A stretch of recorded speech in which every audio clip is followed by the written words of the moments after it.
Good morning all of you. आज अपन अध्ययन करेंगे BCom part third, subject business administration, व्यवसाय प्रशासन, पेपर फर्स्ट, फंक्शनल मैनेजमेंट, क्रियात्मक प्रबंध। क्रियात्मक प्रबंध में अपन अध्ययन करेंगे, आज का टॉपिक रहेगा अपना मानव संसाधन प्रबंध या सेविवर्गीय प्रबंध का क्षेत्र या कार्य, स्कोप और functions of HRM. HRM means human resource management और पर्सनल मैनेजमेंट।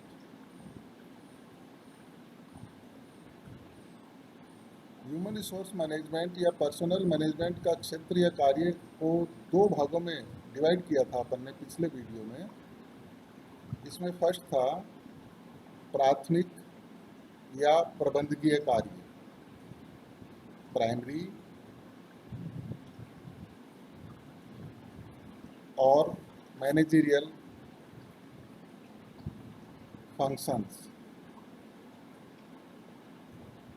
प्राथमिक या प्रबंध के कार्य में अपन ने अध्ययन किया था नियोजन, प्लानिंग, संगठन, ऑर्गेनाइजेशन, निर्देशन, डायरेक्शन, नियंत्रण, कंट्रोल। ये 4 प्रकार के कार्यों का अपन अध्ययन किया था। सेकंड जो है, आज अपन अध्ययन करेंगे परिचालन या विभागीय कार्य, ऑपरेटिंग और डिपार्टमेंटल फंक्शन। मानव संसाधन प्रबंध के जो प्रमुख विभागीय कार्य हैं या परिचालन संबंधी कार्य हैं वो इस प्रकार हैं। उसमें सबसे पहला कार्य है मानव संसाधन नियोजन, ह्यूमन रिसोर्स प्लानिंग। मानव संसाधन प्रबंध का यह पहला और महत्वपूर्ण कार्य माना जाता है। इस कार्य के अंतर्गत ह्यूमन रिसोर्स प्लानिंग अर्थात जो मानव संसाधन संस्था में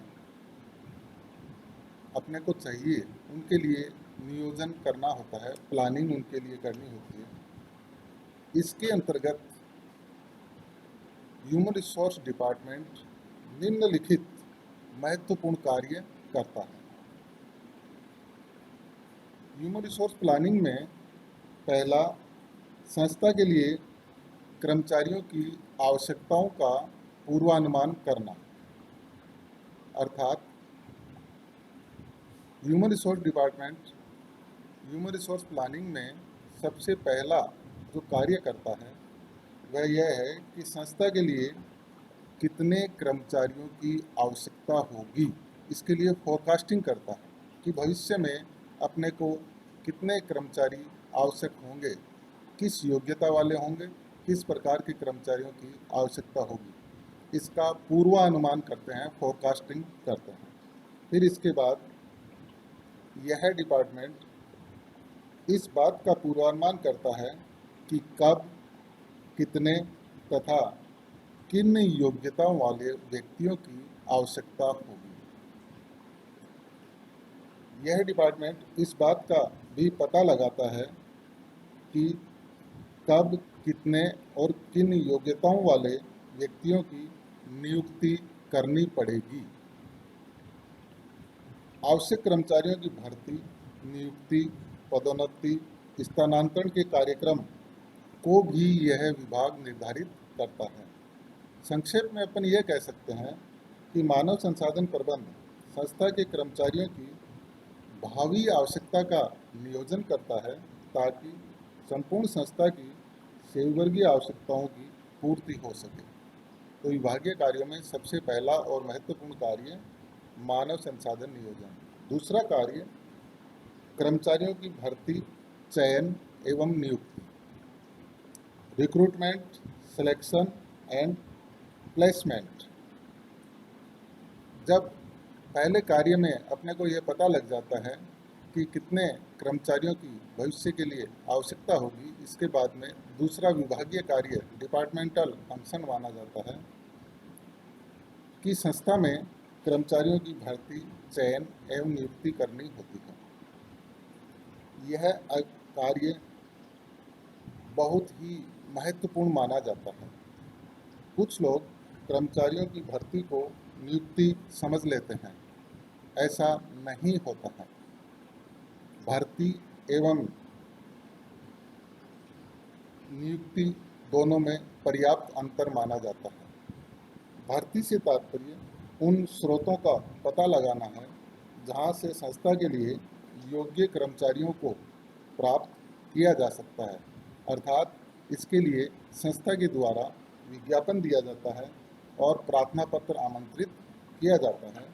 कई बार व्यक्तिगत संबंधों एवं प्रयासों से भी उपयुक्त कर्मचारियों की खोज हेतु पूछताछ अपन कर सकते हैं। यह सब कार्य भर्ती के अंतर्गत शामिल होते हैं जो मानव संसाधन प्रबंध के द्वारा किए जाते हैं। भर्ती कार्य के परिणाम स्वरूप संभावित कर्मचारियों के नाम, पते, योग्यता आदि ज्ञात हो जाती है। तत्पश्चात मानव संसाधन प्रबंध उनमें से योग्य कर्मचारियों का चुनाव करता है। दूसरे शब्दों में अपन ये कह सकते हैं कि यह भर्ती किए हुए व्यक्तियों में से अयोग्य व्यक्तियों को अस्वीकार अर्थात रिजेक्ट कर देता है, तो इसे ही कर्मचारियों का चयन कहते हैं। तो इसको अपन यूँ समझ सकते हैं कि आपको किस योग्यता वाले व्यक्ति चाहिए, उनके लिए पर्याप्त रूप से विज्ञापन दिया जाता है। फिर आपके पास उनके आवेदन पत्र आते हैं और उसमें से आप ये छांटते हैं, छंटनी करते हैं कि आपको किस योग्यता के व्यक्ति चाहिए, और जो अयोग्य व्यक्ति होते हैं उनको अस्वीकार कर देते हैं, रिजेक्ट कहते हैं। तो इसे अपन चयन कहते हैं। चयन के लिए प्रायः कई कार्य किए जाते हैं। कई संस्थाएं सिलेक्शन टेस्ट भी आयोजित करती है, किंतु साक्षात्कार तो प्रायः सभी संस्थाएं आयोजित करती है। साक्षात्कार हेतु योग्य व्यक्तियों को चुन लिया जाता है। चुने हुए कर्मचारियों की ही नियुक्ति की जाती है।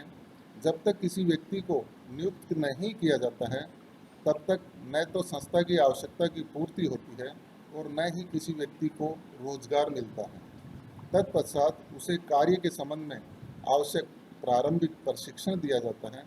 प्रशिक्षण पूरा होते ही उसे कार्य पर लगाया जाता है। कार्य पर लगाते समय ही उसे उसके अधिकारियों द्वारा अधिकारों, कर्तव्यों, अधीनस्थों एवं अधिकारियों के संबंध में आवश्यक जानकारी दी जाती है। तीसरा कार्य है सामाजिकरण। किसी कर्मचारी की नियुक्ति के बाद उसका सामाजिकरण या अभिमुखीकरण भी किया जाता है, ओरिएंटेशन भी किया जाता है। सामाजिकरण की प्रक्रिया में उसे अपने सहकर्मियों से परिचय करवाया जाता है। उसे उसके कार्यों, उत्तरदायित्वों, संस्था की परंपरा, संस्कृति एवं नीतियों तथा संस्था में उसके अपेक्षित व्यवहार के संबंध में भी बताया जाता है। इसके बाद चौथा कार्य महत्वपूर्ण है विभागीय कार्य, कर्मचारियों का प्रशिक्षण एवं विकास, training and development of employees. मानव संसाधन प्रबंध का यह महत्वपूर्ण कार्य माना जाता है। कर्मचारियों को प्रशिक्षण देना एवं उनका विकास करना। कर्मचारियों को प्रशिक्षण की आवश्यकता को निर्धारित किया जाता है तथा प्रशिक्षण देने की समुचित व्यवस्था की जाती है। इसके अतिरिक्त कर्मचारियों के विकास के लिए समय समय पर सभाएं, सम्मेलन, व्यक्तिगत भेंट वार्ताएं आदि का भी आयोजन किया जाता है। पत्र पत्रिकाओं, नीतियों एवं नियमों को प्रकाशित करवाने का कार्य भी यह विभाग करता है। कर्मचारियों के प्रशिक्षण एवं विकास के बाद अगला कार्य निष्पादन मूल्यांकन। मानव संसाधन प्रबंध विभागीय कर्मचारियों के निष्पादन मूल्यांकन का भी प्रबंध करता है। इस हेतु ह्यूमन रिसोर्स डिपार्टमेंट प्रत्येक व्यक्ति द्वारा निष्पादित कार्यों का उसके पद के निष्पादन प्रमापों से तुलना करता है। उच्च प्रमाप करने वाले कर्मचारियों को पुरस्कार, बोनस एवं पदोन्नति आदि देने की व्यवस्था की जाती है। इसके विपरीत जो कर्मचारी अपने निर्धारित प्रमापों को पूरा नहीं कर पाते हैं, उन्हें पद पदोन्नति भी उनकी की जा सकती है या पद मुक्ति भी की जा सकती है। मानव संसाधन प्रबंध द्वारा यह महत्वपूर्ण कार्य उच्च प्रबंधकों के साथ मिलकर आवश्यक नीति का निर्माण करके किया जाता है। अगला कार्य है पदोन्नति, पदावनति, स्थानांतरण एवं पृथक्करण। मानव संसाधन प्रबंध का यह कार्य संस्था में एक नीति बना करके किया जाता है, जो उच्च प्रबंधकों के साथ मिलकर के किया जाता है। जब कोई कर्मचारी उच्च निष्पादन क्षमता को अर्जित करता है तो उसे पदोन्नति दी जाती है या अच्छे पद पर स्थानांतरित किया जाता है ताकि वह अपनी योग्यताओं का और अधिक विकास कर सके। अगला कार्य है पारिश्रमिक या क्षतिपूर्ति। ह्यूमन रिसोर्स डिपार्टमेंट संस्था के कर्मचारियों एवं अधिकारियों के पारिश्रमिक या क्षतिपूर्ति की नीति बनाने में उच्च प्रबंधकों की सहायता करता है। इस हेतु ह्यूमन रिसोर्स मैनेजमेंट अपने विभाग में कार्य विश्लेषण एवं कार्य मूल्यांकन का कार्य भी करता है। यह विभाग अन्य संस्थाओं में प्रचलित वेतन दरों की जानकारी प्राप्त करता है तथा वेतन दरों से प्रभावित कानूनी प्रावधानों का भी विश्लेषण करता है। ह्यूमन रिसोर्स डिपार्टमेंट इन सभी सूचनाओं एवं तथ्यों के आधार पर उच्च प्रबंधकों को संस्था के वेतन ढांचे के संबंध में समय समय पर सलाह देता रहता है। अगला कार्य है अनुरक्षण अर्थात मेंटेनेंस।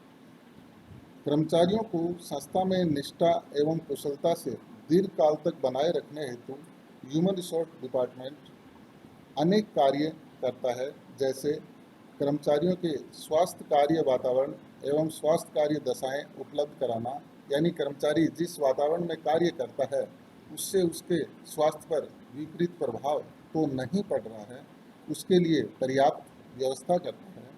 कर्मचारियों के लिए कैंटीन, विश्राम गृह, शिशु घर, जल घर, शौचालय, मूत्रालय आदि की व्यवस्था पर्याप्त रूप से की जाती है।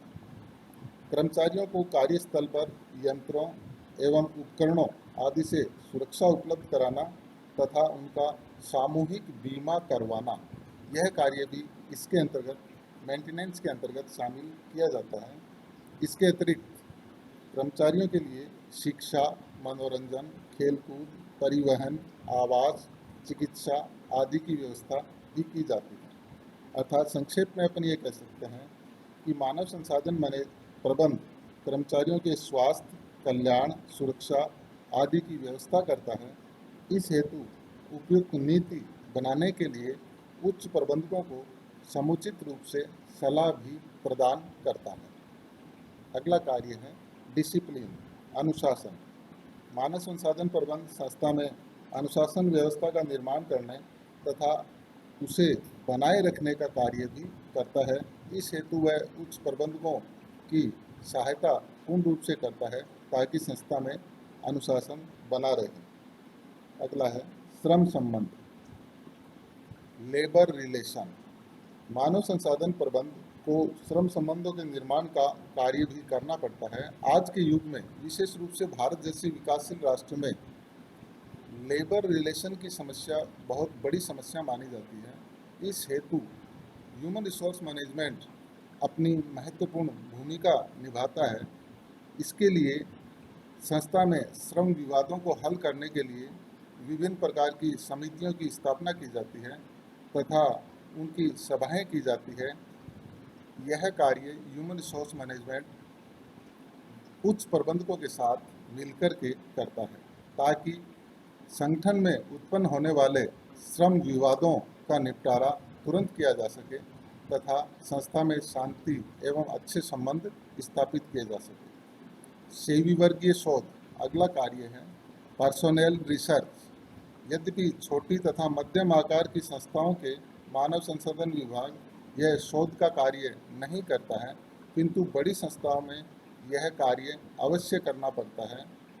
यह विभाग शोध परिणामों के आधार पर कर्मचारियों के चयन, प्रशिक्षण, मजदूरी एवं वेतन, प्रशासन, कर्मचारियों की पदोन्नति और प्रेरणा आदि में आवश्यक सुधार करता है तथा इससे प्राप्त परिणामों से संस्था के भौतिक साधनों एवं मानवीय साधनों की उत्पादकता में अभिवृद्धि की जा सकती है।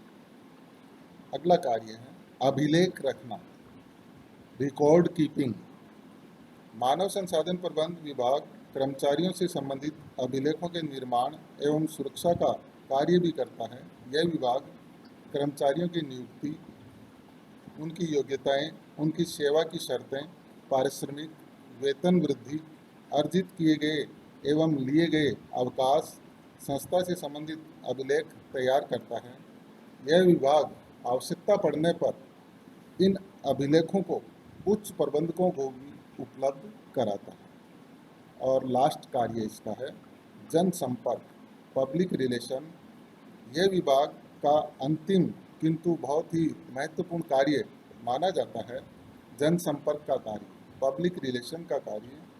यह विभाग सरकारी श्रम कार्यालयों, श्रम संघों, सेवा योजकों के संगठनों आदि से संपर्क बनाए रखता है और इसके अतिरिक्त कर्मचारियों की प्रतिभाओं तथा संस्था की सफलताओं को उजागर करने के लिए यह विभाग समय समय पर समाचार पत्र, पत्र पत्रिकाओं को विज्ञप्तियां तथा विज्ञापन भी भेजता रहता है। यह विभाग विभिन्न सम्मेलनों, सभाओं, गोष्ठियों आदि में प्रतिनिधित्व की व्यवस्था भी करता है। तो आज अपने परिचालन अर्थात विभागीय कार्य कंप्लीट हुए। अपन ये कह सकते हैं कि मानव संसाधन प्रबंध तथा सेवावर्गीय प्रबंध का क्षेत्र और कार्य बहुत ही विस्तृत माना गया है। इसमें दोनों प्रकार के कार्यों का अपन ने अध्ययन कर लिया है। परीक्षा के दृष्टिकोण से भी यह एक 20 नंबर का क्वेश्चन बनता है। उसमें कार्यों को 2 भागों में डिवाइड करना है, प्राथमिक कार्य अर्थात प्रबंधकीय कार्य, दूसरा परिचालन अर्थात विभागीय कार्य। धन्यवाद।